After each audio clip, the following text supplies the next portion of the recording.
Esparta foi uma cidade localizada na região da Lacônia, no sudeste do Peloponeso.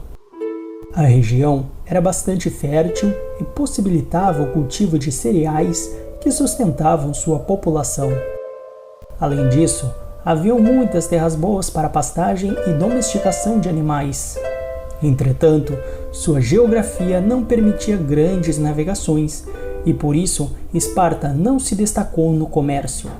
Ao contrário de Atenas, que tinha um solo pouco fértil, porém destacou-se pelas relações comerciais a partir do porto de Pireus. Os espartanos foram uma sociedade altamente militarizada, com uma rígida hierarquia e disciplina para manter a ordem social. Hierarquia, pois um grupo social dominava outros grupos sociais, colocando-se acima deles. E rígida, pois quem nascia escravo morreria escravo, não podendo alterar a sua classe social. A organização dos membros da sociedade em grupos sociais formava a Ordem de Esparta, e a disciplina, mantida pela força das armas, impedia que as pessoas tentassem alterar essa ordem. Formada pelos dórios, povos guerreiros que invadiram a península do Peloponeso por volta do século XII a.C., Esparta se localizava na planície da Lacônia, uma área de terras férteis rodeada por montanhas e banhadas pelo rio Eurotas. A economia era baseada principalmente na agricultura, sendo os trabalhadores da terra os ilotas e os periecos. Os ilotas eram servos pertencentes ao Estado, possivelmente descendentes da população que vivia na Micênia, que foram derrotados em várias batalhas pelos espartanos.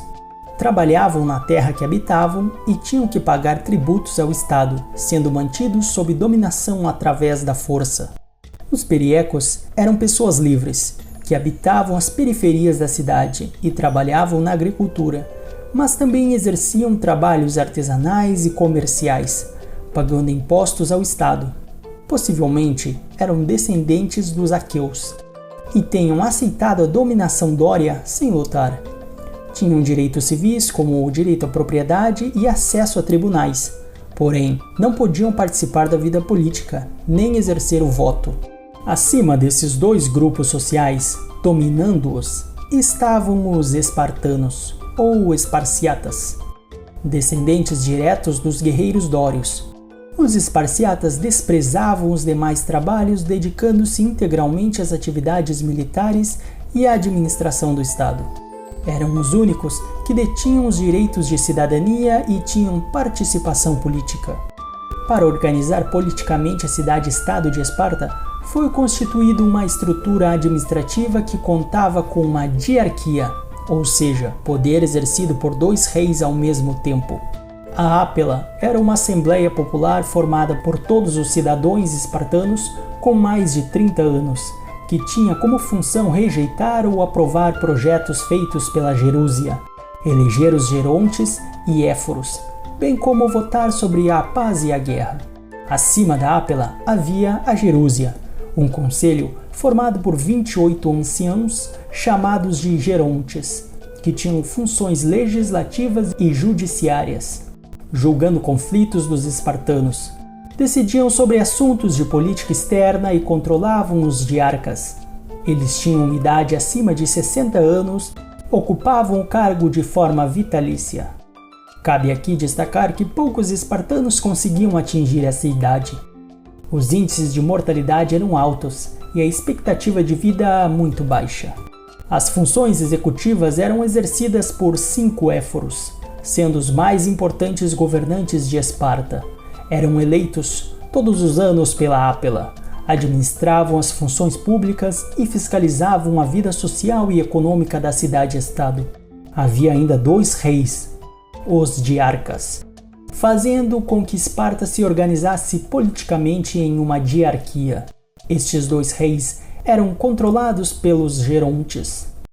Durante as guerras, um dos reis controlava uma parte do exército que lutava com os inimigos externos, enquanto o outro controlava a parte do exército que se mantinha em Esparta para manter a ordem social. Essa ordem interna se fazia necessária para manter o domínio sobre os ilotas.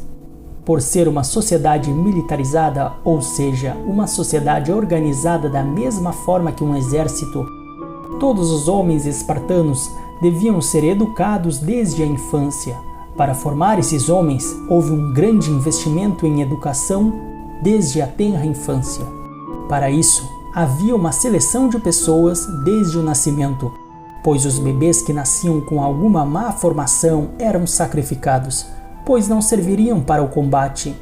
A educação militar se dava a partir dos 7 anos de idade, em duras condições, afastados da família e muitas vezes isolados em campos e matas. O treinamento tinha uma dura disciplina, pois as crianças e adolescentes não podiam contestar as ordens dos superiores e deveriam aceitar as péssimas condições de vida. Esse treinamento ocorria até aos 21 anos, quando se tornavam hoplitas, soldados prontos a defender Esparta. Aos 30 anos, o espartano poderia se casar, mas somente depois dos 60 tinha direito a se tornar um membro da gerúsia. As mulheres se dedicavam principalmente à vida doméstica, aos trabalhos de casa, como cuidar da alimentação da família, sendo obrigadas a terem filhos e cuidar da saúde deles, até que fossem entregues ao exército. As atividades sociais tinham limites, aparecendo em público apenas em algumas ocasiões e exercendo funções políticas em raros momentos, mas cuidando das propriedades quando os maridos estavam fora, nas tarefas militares. Realizavam exercícios físicos e esportes para manter um corpo preparado para ter filhos, para que estes se tornassem fortes soldados. Estruturada nessa forma militar, a sociedade espartana era fechada e não conheceu muitas alterações ao longo de sua história, permanecendo comandada por uma oligarquia, ou seja, um governo de poucos, no caso de Esparta, governo dos proprietários de terras. Ao contrário dos cidadãos atenienses, que desenvolveram um limitado sistema democrático. No território grego, as guerras eram comuns e aconteciam periodicamente. Em Esparta, o treinamento militar foi o que formou a base da sociedade.